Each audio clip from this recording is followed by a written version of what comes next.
हरे कृष्णा। आप सभी भक्तों का हार्दिक स्वागत जो अभी अभी पधारे हैं।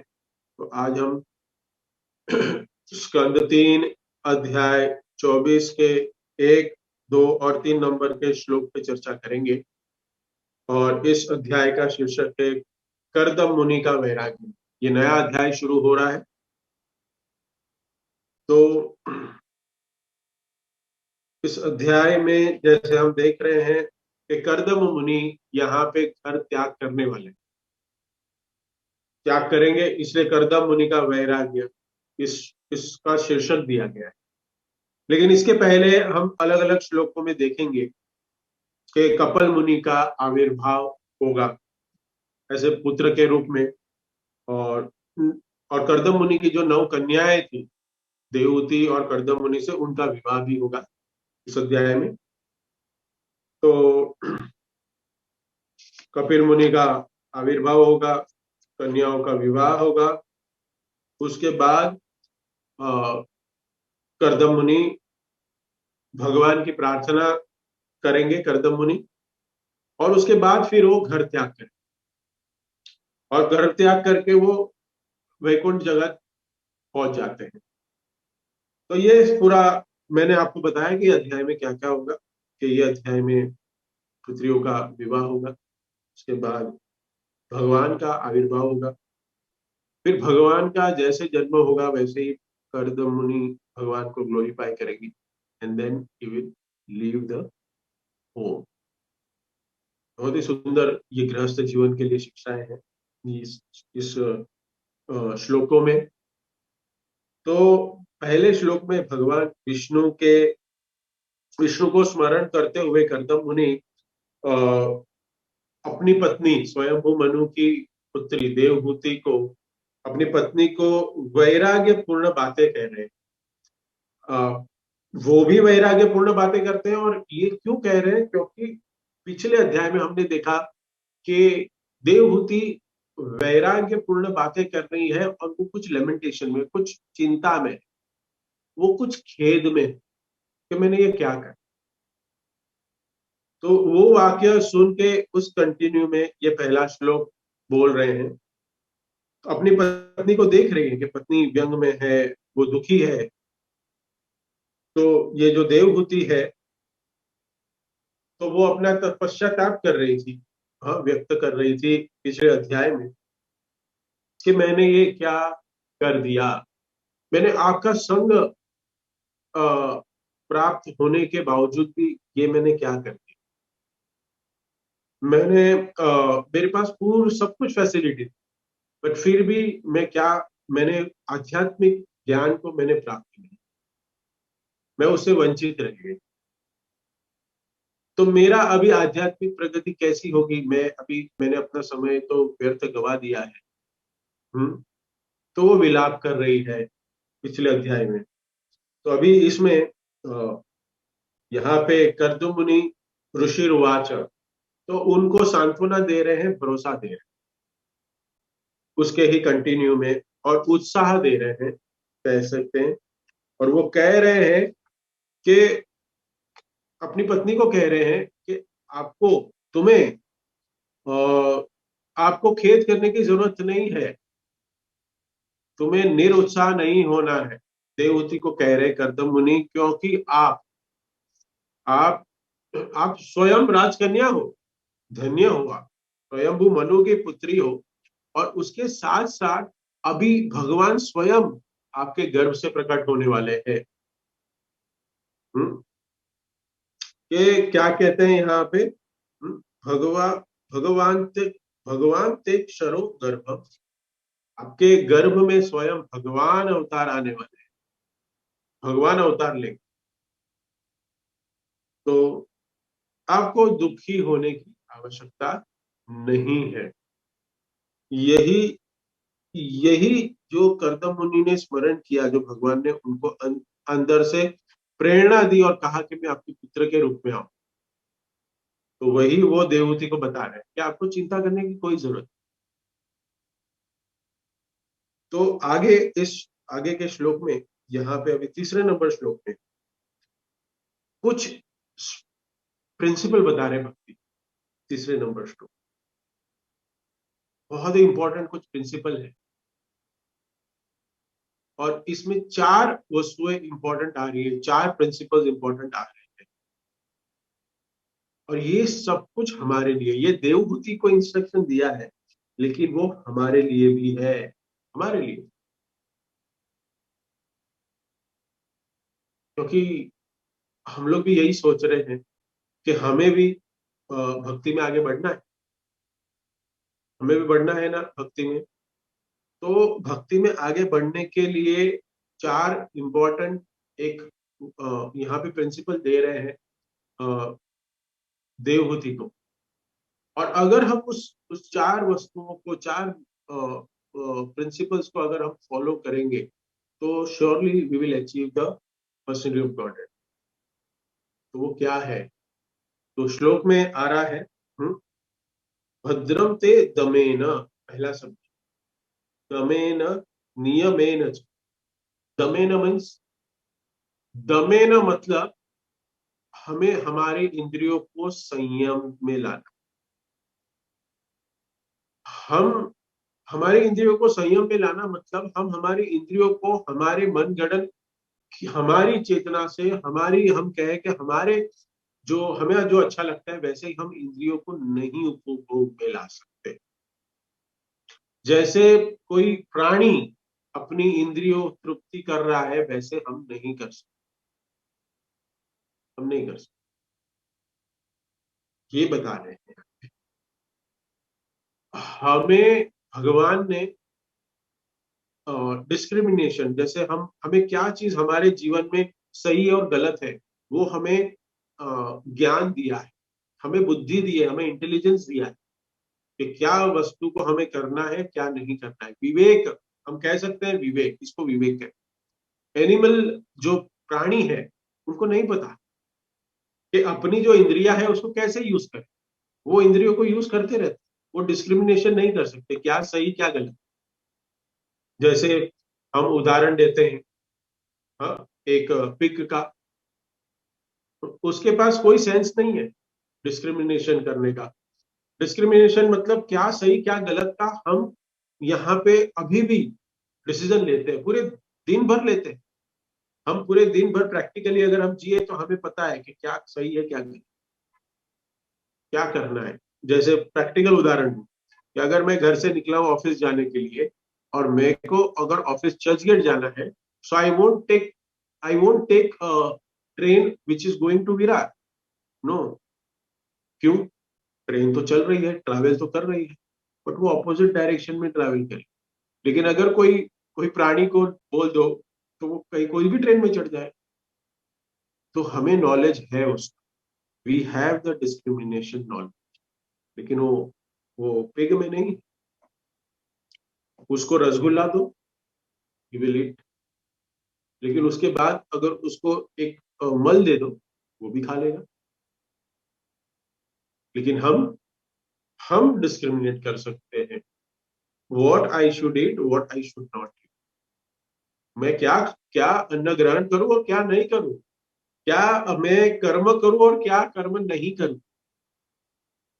ये हम अ, हम विधि विधान से कर सकते हैं, हम सोच सकते हैं।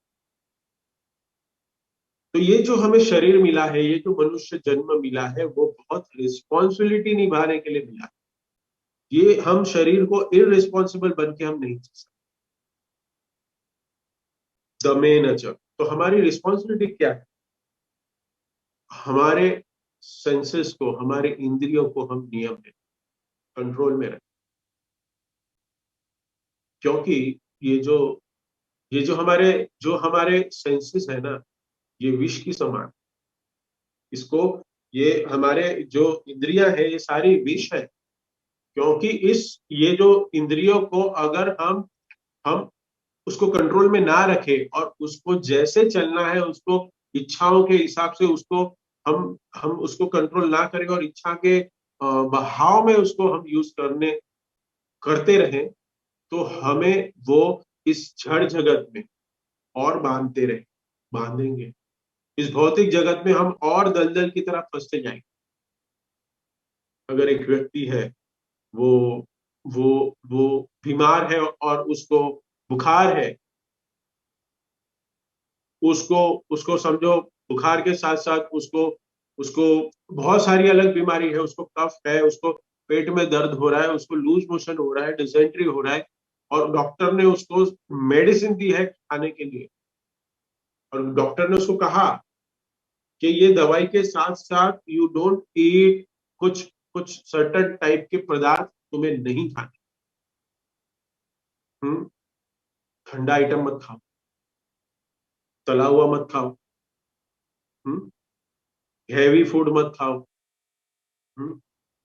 डोंट टेक जंक फूड, खाओ मत। हम्म इससे अलग अलग नियम बताए हैं। लेकिन आदमी जो है, एक व्यक्ति है, वो मेडिसिन ले रहा है, लेकिन वो कंटिन्यू अपने जो उसके जो खाने की आदत है उसको कंट्रोल नहीं करता है, तो क्या होगा? तो उसकी जो बीमारी है वो बीमारी कम नहीं होगी, वो बीमारी कम नहीं होगी और वो और सफर में जाएगी। तो यहाँ गलती डॉक्टर की है कि उस व्यक्ति की है? चार्ट में लिख के भेज सकते। उसी प्रकार उसी प्रकार कि हमारी ये जो हमारी हमारी डिजीज कंडीशन है ना, ये हमारे इस भौतिक जगत को को हमें जो भोगने की जो हमारी इच्छा है ना,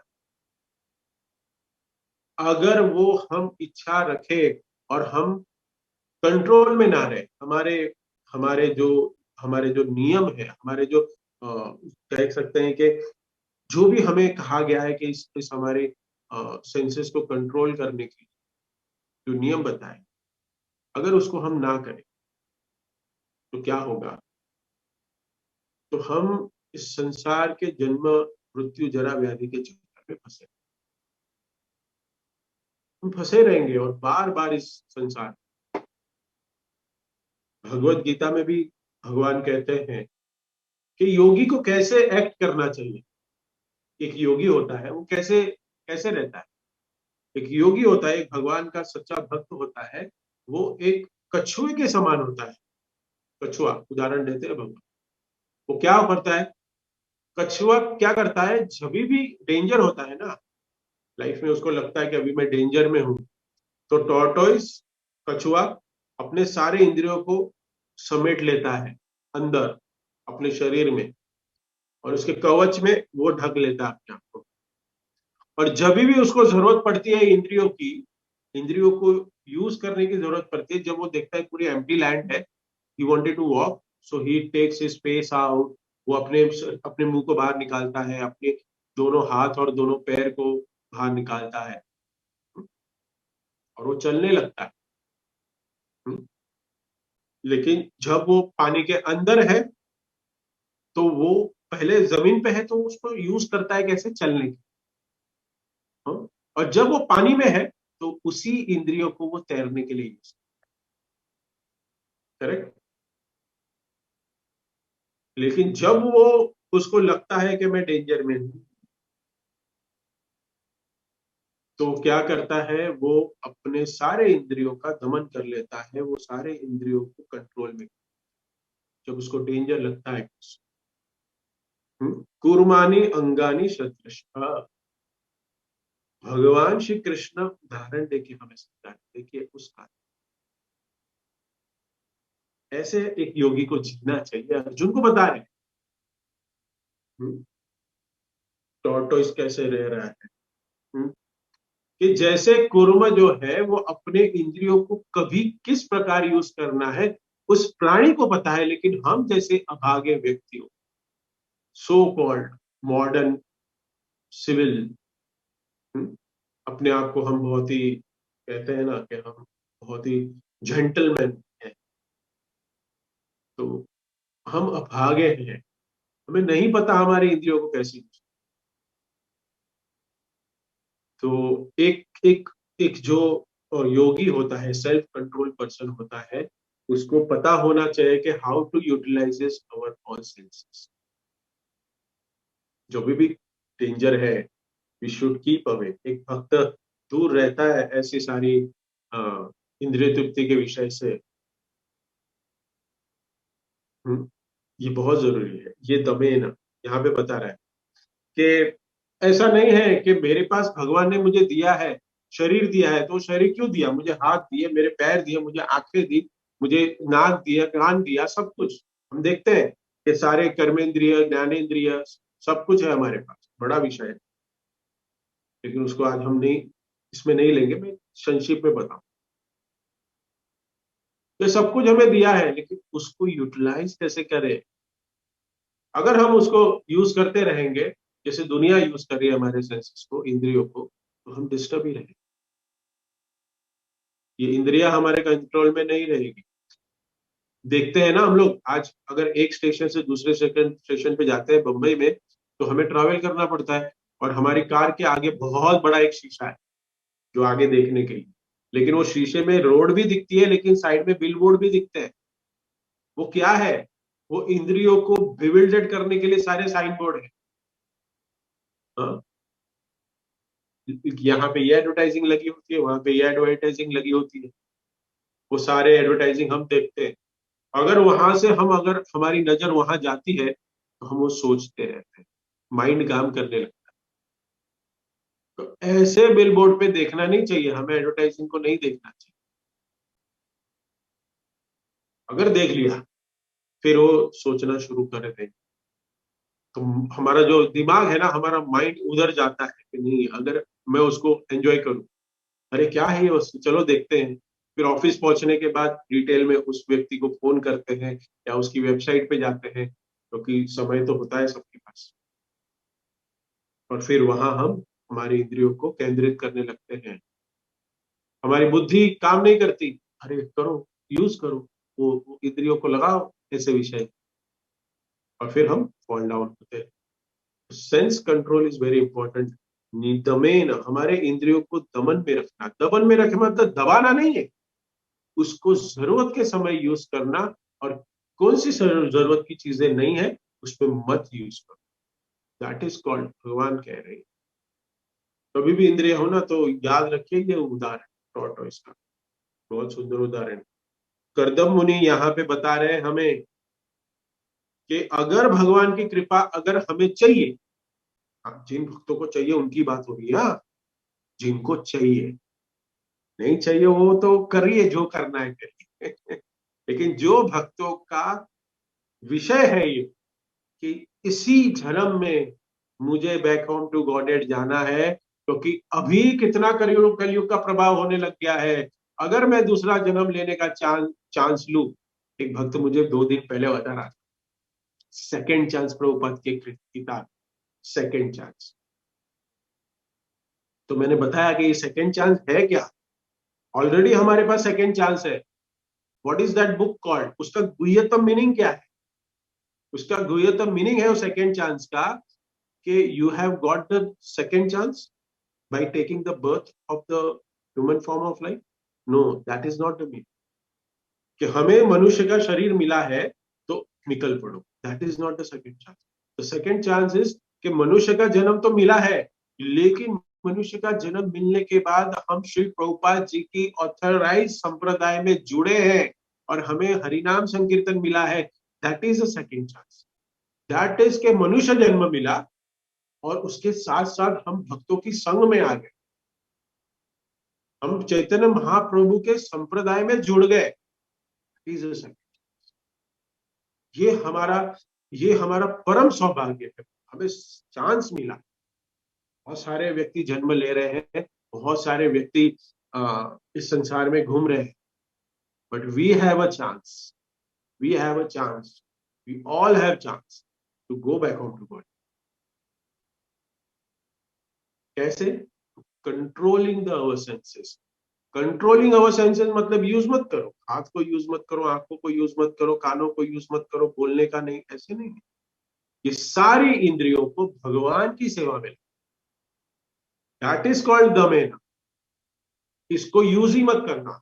आंख से, प्रभु जी आपने बताया बिलबोर्ड दिखेगा, तो आंख बंद करके चलाओ गाड़ी, ठोक देंगे आप। नहीं, उसके उसके बहाव में नहीं। हम्म, तो ये दमेन, दमेन मतलब ये नहीं दमन कर देना, बंद कर देना, योगी, बहुत अलग अलग योगियां ये बताते हैं, अरे ये मुंह से, हाँ, मौन व्रत कोई धारण करता है। पर बहुत अच्छी स्टोरी प्रभुपाद की हम याद। एक व्यक्ति प्रभुपाद के समय कह रहे थे कि ये व्यक्ति ने 3 साल तक बोला नहीं है कुछ, ये मौन व्रत धारण कर रहा है। प्रभुपाद हंसने लगे, you have a so beautiful tongue, we have a so beautiful voice, so it should be utilize. हमें ये हमारे जो हमें बोलने की क्षमता दी गई है, भगवान ने बोलने की क्षमता किसके लिए दी गई? भगवान का नाम का उच्चारण करने के लिए, भगवान को ग्लोरीफाई करने के लिए। तो प्रभुपाद हंसने लगे और बोलने लगे, देखिए क्या मूर्खता है, 3 साल अपने कुछ बोला ही नहीं, मौन व्रत। ऐसा नहीं है, कंट्रोल रखे वाणी में, मतलब हम यहाँ वहां की बातें ना करें, लेकिन इस इंद्रिय को हम दमन करें भौतिक वस्तुओं की। इसके लिए दमन करें, ये बता। तो नियमेन च, सेकेंड इज कमिंग, नियमेन च। इस दुनिया में बहुत सारे प्रिंसिपल हैं स्पिरिचुअली अचीवमेंट करने के लिए, बहुत सारे रूल्स एंड रेगुलेशन है, बहुत सारे रूल्स एंड रेगुलेशन फॉलो करने के। जैसे हम भक्ति में आते हैं, बहुत सारे नियम है, there are many rules and regulation. हम तो सिर्फ पहले 4 इंट्रोड्यूस करते हैं, 4 बेसिक प्रिंसिपल्स इंट्रोड्यूस करते हैं, लेकिन धीरे धीरे कहते हैं ब्रह्म मुहूर्त में उठिए, रूल है ये। अगर हम सुबह 8 बजे तक सो नहीं सकते, 9 बजे तक सो नहीं सकते, अगर कोई व्यक्ति सो रहा है सूर्य उदय के बाद भी, तो वो फॉलो नहीं कर रहा है मुझे, तो हम एडवांस नहीं कर पाएंगे स्पिरिचुअल लाइफ। हाँ, तो बीमार है तो बात ठीक है, कभी कुछ दिनों में कुछ परसेंटेज हो सकता है बीमार है, चलो आराम करने की भी जरूरत है। लेकिन रेगुलर कर रहा है और भक्त भी अपने आप को कह रहा है, तो नहीं, तो फिर एडवांस नहीं हो पाए। और भी प्रिंसिपल है, हाँ, अलग अलग साधना भक्ति करने की भी principles. Get up early morning, chant our minimum 16 rounds, reading Prabhupada books. हमने जो प्रभुपाद गुरु महाराज को प्रॉमिस दिया है कि मंगल आरती करना, चैंटिंग करना, कम से कम 16 माला करूंगा हर रोज, और वो नियम में भी हम फेल नहीं हो सकते। और फिर आगे जब हम दीक्षा लेते हैं, दीक्षा ले लेंगे, तो हम हमारे गुरु को अ, हम गुरु को हम कहते हैं कि I will not break my 4 rules and regulative principles, वचन देते हैं हम। No meat eating, no gambling, no illicit sex और नो इंटॉक्सिकेशन। तो अगर हम ये रूल को हम तोड़ेंगे, तो हम क्या होगा कि अगर हम ये रूल को तोड़ेंगे तो हम अपराधी मान जाएंगे, क्योंकि हमने वचन। तो ये रूल्स को हमें फॉलो करना है, तो ये रूल फॉलो करना बहुत इंपॉर्टेंट है। और रूप गोस्वामी कहते हैं कि rules and regulation should be followed with in spirit, mechanical नहीं, बोला इसके लिए नहीं, स्पिरिट से मुझे करना है। नियमेन, यहाँ पे क्या हो रहा है, नियमेन, नियमाग्रह नहीं बताया। नियमाग्रह में मतलब क्या होता है कि किस के हम नियम को हम ग्रांटेड ले सकते हैं, अरे चल जाता है, it's not required, I am above the all rules and regulation. मैं हमेशा चैंटिंग करता हूँ, मैं हमेशा भगवान का नाम स्मरण करता हूँ, तो ये नियम मेरे लिए। मुझे, मैं सीनियर हो गया हूँ, मुझे कथा अटेंड करने की जरूरत नहीं, मुझे लेक्चर अटेंड की करने की जरूरत नहीं है, मैं भी सीनियर हूँ। क्यों मुझे भागवतम क्लास अटेंड करना है? क्यों मैं दर्शनार्थी में जाऊं? क्यों मंगलारती में जाऊं हफ्ते में एक बार, क्यों जाऊं? तो ये जो नियम दिए हैं, ये सारे नियम प्रभुपाद ने हमें दिए हैं, हमें करना पड़ेगा, फिजिकली अटेंड करना पड़ेगा। हाँ, फिजिकली अटेंड करें, लेकिन कभी कभी फिजिकली अगर हम अभी अटेंड करें, लेकिन धीरे धीरे प्रैक्टिस करने के बाद हम हमारा माइंड भी इसमें लगता है। तो ये समझना चाहिए, अगर हम कोई प्रोग्राम अटेंड कर रहे हैं तो मेरे फिजिकली साथ में अपना माइंड भी यहाँ पे लगाऊं। लेकिन अभी क्या हो रहा है हमारा, कि मैं यहाँ पे उपस्थित हूं लेकिन हमारा माइंड कहीं और है। तो क्या यूज है? और ऐसे अगर हम करेंगे तो क्या होगा, हमें फाइनली रिजल्ट नहीं, you won't find happiness and you won't get transformed your life. हमारी जो जो जीवन में परिवर्तन है ना, और जो आनंद का अनुभव है, आनंदम बुद्धि वर्धनम प्रतिपत्ति, ये स्टेज पे नहीं पहुंचेंगे। इस स्टेज पे अगर नहीं आया ना आनंद, तब फिर भक्ति थोड़ी डगमगाए। और जो साधना भक्ति और अपने आप को फिजिकली और मेंटली प्रेजेंट रखता है सारी भक्ति की एक्टिविटियों में, और वो भी किसी के कहने के दबाव से आके नहीं करना, उसको ही करना है, तब वो क्या होता है, तब वो आनंद की अनुभूति, भगवान का साक्षात्कार प्राप्त, भगवान का प्रेजेंस अपनी लाइफ में अनुभव करता है, और फिर वो आगे भक्ति में बढ़ता है। तो ये जो जो नियम को पालन करना है is very important.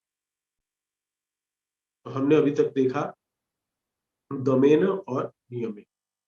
Third is what, तीसरा आता है यहाँ पे तपो, ऑस्टरिटी, तपस्या। ये भी एक इंपॉर्टेंट है। क्यों तपस्या जरूरत है? क्यों? हम थोड़ी सत्युग में। सबसे बड़ी तपस्या getting early morning at 4:30, 4 o'clock in Brahma Muhurta, getting ready and taking bath. That is the biggest tapasya considered in this Kali Yuga अभी के लिए। और एक दो दिन नहीं, नियमेन मीन्स कंटिन्यूअस, कंसिस्टेंस। हमें सोने का आनंद सबको चाहिए, निंद्रा देवी की सेवा सबको करनी। तो कहते हैं कि बॉडी को हम उसको कंफर्ट ना दें, हमारे जो शरीर को कंफर्ट जोन से बाहर निकाले, उसको तपस्या। हाँ, हमें कुछ कुछ कुछ मेहनत करनी पड़ेगी, उठने के लिए मेहनत करनी पड़ती है। ये स्टार्ट में ऐसे लगेगा कि मैं तकलीफ में हूँ, मीन्स मुझे शरीर को उठाने के लिए मुझे कुछ मेहनत करनी पड़ेगी, लेकिन धीरे धीरे भक्तों के संग से, भगवान की कृपा से ये सब नियम, ये सब ऑटोमेटिकली हो जाता, सब सुलभ लगने लगता है। सो ये तपस्या और ऑस्टेरिटी हमें जो चाहिए, ये तपस्या जो है वो क्यों चाहिए हमें? हमें स्पिरिचुअली कुछ गोल है हमारा, उस अचीव करने के लिए हमें करना पड़ेगा, क्योंकि देखा गया है इस मटेरियल वर्ल्ड में भी, अगर हमें कुछ मटेरियली गोल पाना है उसके लिए भी तपस्या करनी पड़ती है। कोई कोई टारगेट अचीव करने के लिए भौतिक जगत में, हमारे जॉब मिलने के लिए, अच्छी नौकरी मिलने के लिए, अच्छी पढ़ाई करने के लिए, अच्छी बीवी मिलने के लिए, अरे बहुत बड़े टारगेट अचीव करने के लिए हमें तपस्या करनी पड़ती है। हम्म अभी अभी देखो गुजरात में इलेक्शन हुए ना, हाँ? सारे मंत्री कितनी बड़ी तपस्या कर रहे थे, रात को 11-11 बजे रैली चल रही है। हम्म, तपस्या है। और सुबह उठ के यहाँ पे, शाम को यहाँ पे, नींद नहीं है मंत्रियों को, तपस्या कर रहे हैं एक दिन में। हाँ, 5-5, 6-6 रैली एक देश में, इधर देश में वो, एक दूसरे वो गांव में, वो गांव में, ये गांव में भाग रहे हैं। देखा ना अभी इलेक्शन का रिजल्ट आया, गुजरात में इलेक्शन था, 2 महीने से रैलियां चल रही थी। प्रैक्टिकल उदाहरण अभी का, कितनी रैलियां हो रही, कितना कितना सब कुछ काम कर रहे हैं। इसके लिए एफर्ट लगती है, प्लानिंग लगती है, तो उसके लिए तपस्या है ये, क्योंकि आप अपने अपने कंफर्ट जोन से बाहर आके काम कर रहे हो। तो ये क्या है, मटेरियल बेनिफिट के लिए भी करते हैं। और साइंटिस्ट को देख लो, साइंटिस्ट, उनकी तो तपस्या और बड़ी है। कुछ बनाने के लिए, कुछ इन्वेंशन करने के लिए, वो देखा गया है कि वो ना खाते हैं ना पीते हैं, एक रूम में कुछ ना कुछ रिसर्च करते रहते हैं, करते रहते हैं, करते रहते हैं। उनको कुछ नहीं लेना देना अपने शरीर के कंफर्ट से। हिरण्यकश्यपु देखिए, हिरण्यकश्यपु ने कितनी तपस्या की, क्या करने के लिए, सिद्धि प्राप्त करने के लिए, कुछ मिस्टिक पावर प्राप्त करने के लिए। रावणा, वो भी तपस्या की रावण ने। भौतिक जगत के इच्छाओं को पूरा करने के लिए भी तपस्या की जरूरत है, तो स्पिरिचुअली भगवान को प्राप्त करने के लिए जरूरत नहीं है। तो इस जगत में कुछ भी प्राप्त करने के लिए है ना, हमें तपस्या। आप स्टूडेंट को पूछ लीजिए, या फिर कोई युवान को पूछ लीजिए, या फिर कोई आप पौड़ अवस्था बोले तो मिडिल एज के व्यक्ति को पूछ लीजिए, या कोई बूढ़े को पूछ, सब लोग तपस्या करते, सब लोग, ये नियम है। लेकिन लेकिन सुनिएगा ठीक से, हम कृष्ण भावनामृत संघ में सुप्रीम तपस्या क्या करते हैं, हम हमारे बुद्धि को और हमारे इंद्रियों को ये अलग भौतिक विषयों से दूर लेके जाते हैं। भौतिक विषयों से हमारी बुद्धि और इंद्रियों को दूर लेके जाते हैं, वो सबसे बड़ी तपस्या। भगवान की सेवा में हम लगाते हैं हमारे इंद्रियों को, हम भगवान की सेवा में हमारी बुद्धि को लगाते हैं, ये भी एक तपस्या। तो ये बहुत जरूरी है। तो तपस्या का मीनिंग यही है कि हमारे माइंड, हमारे सेंसेस को हम भगवान की सेवा, हम भगवान को भक्ति करके, भगवान की भक्ति करके उनको खुश करने की कोशिश, उसको कहते हैं सुप्रीम तपस्या, सबसे बड़ी ऊंची तपस्या है। तपस्या भी इंपॉर्टेंट है। ऋषभ देव महाराज बताते हैं कि जो हमारा शरीर है, ह्यूमन फॉर्म ऑफ लाइफ क्यों मिली है, वो तपस्या करने के लिए बनी है। नाहु देह देह भाजान न निर्लोके कष्टान कामान अर्हते विड भुजा में। कह रहे हैं कि आप अपनी लाइफ को वेस्ट मत करिए। विड भुजाम मतलब लाइक अ पिग, सूकर की तरह अपनी ये लाइफ को मत वेस्ट करिए। तपो दिव्यम पुत्र के न, human life is meant for तपस्या। क्यों? क्योंकि तपस्या से हम हमारी शुद्धता, हम शुद्ध भक्ति प्राप्त कर सकते हैं। हमारा जो भगवान के साथ का जो संबंध है ना, उसको स्थापित कर सकते हैं, उसको रियलाइज कर सकते हैं। इसलिए बहुत इंपॉर्टेंट। और आगे हम देखते हैं कि ब्रह्मा जी, ब्रह्मा जी जब समझ नहीं आ रहा था क्या,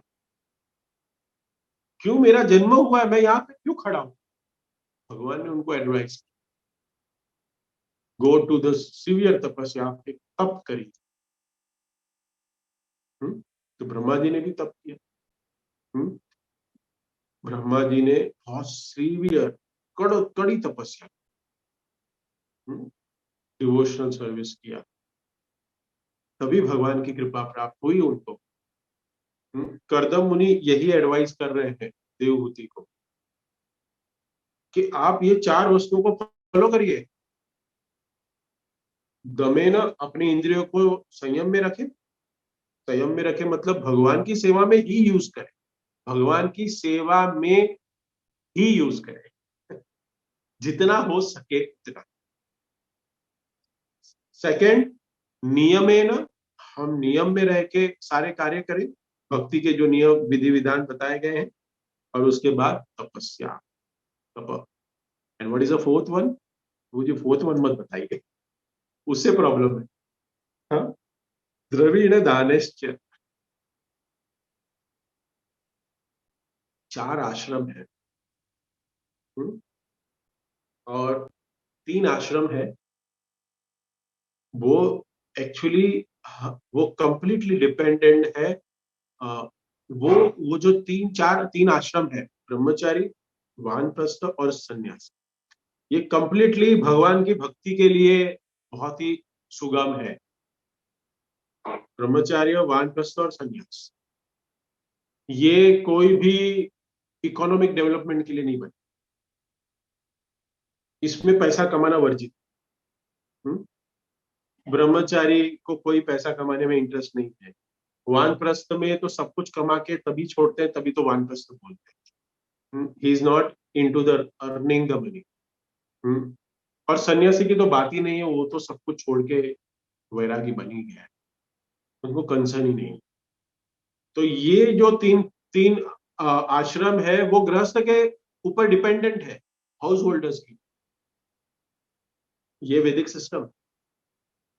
तो वैदिक सिस्टम ये जो है कि वो हमें नहीं कहती कि अगर आप गृहस्थ हो, आप हाउस होल्डर हो, तो आपको आपको फैमिली को ही मेंटेन करना है। आप अपने परिवार के ही अंतर्गत सारे अपने एक्सपेंस को मेंटेन करना। नो, दान सिर्फ गृहस्थ ही देगा, और कौन देगा? हाँ? हम महाराज से मिलने ही गए, एनवलप हमने नहीं दिया, महाराज ने दिया। थैंक यू, आप लोग आए मुझे मिलने, और आप लोग मुझे, आप आए, भक्ति कर रहे हैं, ये लीजिए आपका स्टाइपेंड, क्योंकि आप भक्ति कर रहे हैं। होता है मंदिर स्टाइपेंड देता है? नहीं देता। नदी उल्टी नहीं बह सकती। It should go to the samudra. समुद्र से पानी ऊपर थोड़ी पहाड़ पे। गृहस्थों का ये लक्ष्य, गृहस्थों का ये सबसे बड़ा हमारा उद्देश्य होना चाहिए कि वो चैरिटी करे, दान दे, कि वो दान इतना दे कि अभी बोलने के लिए तो बहुत कुछ है, कि बली महाराज का उदाहरण है। हाँ, और ऐसे ऐसे उदाहरण है कि जब चैरिटी मांगने का समय आया, तो उन्होंने अपना अंगूठा दे दिया, किसी ने अपना हाथ दे दिया। ये इतनी चैरिटी कर। महाभारत का एग्जाम्पल कर्ण का ले लो, दानवीर कर्ण, क्या दे दिया उन्होंने? हम्म? उन्होंने अपना जीवन दान दिया, सब कुछ। हम्म? देखते हैं हम लोग। हाँ, कवच दे दिया मतलब उसने अपनी मृत्यु को दे दिया, उसने अपने जीवन दे दिया। तो दमेन, नियमेन, तप, तप तप, और उसके बाद दान। अभी मेन पॉइंट शुरू होता है। अभी प्रभुपाद बता रहे हैं इस तात्पर्य में, the internal meaning of this, understand this. यहाँ पे देवहूति को कहा गया कि ये चार वस्तुएं करिए। क्या करिए?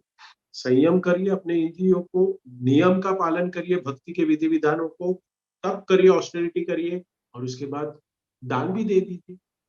कर्दम मुनि कह रहे हैं कि मैंने जितना भी सब कुछ बनाया है, वो तुम अपने लिए यूज नहीं रखोगी। मेरे जाने के बाद, मैं सब कुछ छोड़ने के बाद, ये जितना भी है वो सब कुछ तुम्हें दान देना है, क्षमता के अनुसार भगवान की सेवा में दान देना।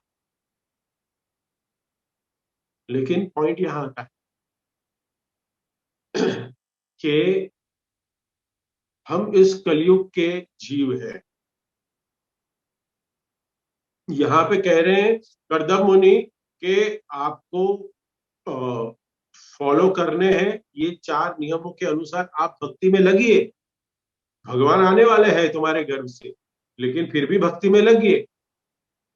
और अगर तुम ये नियमों का पालन करोगी, ये 4 चीजें करोगी, ये 4 प्रिंसिपल को फॉलो करेगी, तो भगवान तुम पर कृपा करके तुम्हारे गर्भ में प्रवेश करेंगे।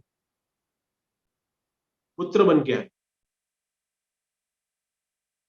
तो देवहूति यहाँ पे एडवाइस किया है कर्दम मुनि ने, लेकिन एक्चुअली ये इंपॉर्टेंट प्रिंसिपल्स जो है ना, लेकिन एज ऑफ कली में, ये कलयुग में,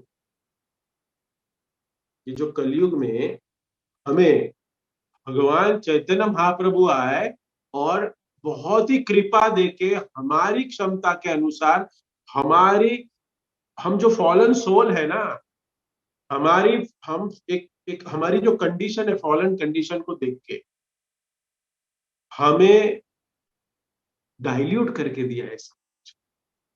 डाइल्यूट करके दिया मतलब इसको थोड़े नियम को थोड़ा हमें सुगम बना दिया सब कुछ। ये सारे प्रिंसिपल को है ना थोड़ा सा कम कर, तपस्या भी रिड्यूस कर दी चैतन्य महाप्रभु ने, प्रभुपाद ने तो और भी तपस्या कम कर दी। हम ध्रुव महाराज की जैसी तपस्या करने के लिए नहीं बने हैं। हाँ, जंगल में जाओ, हाँ, हिमालय में खड़ा रहो एक पैर पे और बहुत सारे अलग अलग आसन करो, ये नहीं कहा गया। दिन में एक बार खाओ, 6 महीने में एक बार खाओ, सांस भी मत लो। ये कलयुग आने के बाद, कलयुग जो शुरू हो गया है, तो हम बद्ध जीव के लिए यहाँ पे बहुत सारे क्या है, filled with what lots of faults कहते हैं यहाँ पे, बहुत ही कले दोष निधे राजन एकोन हस्ती महान गुना, this is filled with many many faults, ocean of faults यहाँ पे बता। तो भगवान ने हमें बहुत सारे डिस्काउंट्स दिए। कलयुग में ही डिस्काउंट चलता है, अभी दिसंबर है, डिस्काउंट का महीना चला, भगवत गीता पे भी डिस्काउंट है। तो कलयुग में जन्म लिया है ना हमें, तो ये सारे वो 4 नियमों पे हमें डिस्काउंट दिया है। बहुत ही सिंपल रूल एंड रेगुलेशन हमें दिया है प्रभुपाद चैतन्य महाप्रभु ने, भक्तिसिद्धांत सरस्वती ठाकुर ने और प्रभुपाद ने और डाइल्यूट करके सिर्फ 16 माला करनी। ध्रुव महाराज जी के जो रूल्स एंड रेगुलेशन है, नो ईटिंग, सांस भी मत लो, कहा जाता है नहीं, और बहुत बहुत दिनों तक। उसने बाद में तो सांस लेना भी ध्रुव महाराज ने बंद कर दिया, देखते हैं हम। अगर हम कहें कि आज बहुत सुंदर व्यंजन बनाया है, आज बहुत सुंदर मंदिर में फीस्ट है, प्रसाद है, तो आप अपने आप को कंट्रोल करोगे? नहीं नहीं, मेरा उपवास है, मैं नहीं खाऊं, नहीं, खाइए, प्रसाद खाइए। प्रभुपाद ने हमारी क्षमता के अनुसार हमें ये चारों चीजों को भगवान की सेवा में कैसे लगाए मिनिमम, वो हमें बताया। ये इंपॉर्टेंट है कि हम, हमें कैसे, हमें ना हमारे इंद्रियों को कैसे भगवान की सेवा में लगाइए। कम से कम नियम हमें दिए, बेसिक नियम, इतना तो फॉलो करो। अरे इतना तो करो, उतना हम करें, एकादशी का नियम का पालन करें, एकादशी में सब कुछ खा के करें, अगर कर सकते हो तो निर्जला करें, नहीं कर सकते तो जो भी प्रसाद खाना है, लेकिन करिए। तब करिए, तपस्या करिए, मतलब अपनी इंद्रियों को भगवान की सेवा, यही तप है। और उसके साथ साथ अपनी क्षमता के अनुसार दान दीजिए, विद्या दान दीजिए, अभी चल रहा है विद्या दान। तो ये 4 इंपॉर्टेंट एक्सपेक्ट है भक्ति में आगे बढ़ने के लिए। अगर ये 4 इंपॉर्टेंट एक्सपेक्ट पे हम, प्रिंसिपल पे हम, नियम पे रहेंगे, हम 4 प्रिंसिपल को फॉलो करेंगे, तब यहाँ कर्दम मुनि बता रहे हैं कि भगवान की कृपा प्राप्त होगी। और भगवान की कृपा प्राप्त होना मतलब हमारी भक्ति के लिए जो हमें वातावरण चाहिए, उस वातावरण में हमारा जीवन को भगवान डाले, उसके जीवन में कोई दुख का अनुभव नहीं होता। ये भगवान करते हैं उसकी लाइफ को करते, इसलिए वो ज्यादा से ज्यादा भगवान की सेवा में लगे रहते हैं। सभी के पास 24 घंटे, लेकिन एक भक्त होता है, वो 16 घंटा भगवान की सेवा करता है, कोई 2 घंटा करता है, कोई आधा घंटा करता है, कोई 7 मिनट करता है। तो ये बहुत जरूरी है हमें समझना। हम इस नियमों को पालन करके करेंगे, हम इस 4 प्रिंसिपल को फॉलो करेंगे, तो क्या होगा, भगवान की कृपा हमें अवश्य प्राप्त होगी। इसी के साथ इस सेशन को विराम देता हूँ। सॉरी, थोड़ा समय ज्यादा ले लिया। किसी कोई भक्त का कमेंट, टिप्पणी, प्रश्न है तो पूछ सकते हैं, otherwise we can move to the next.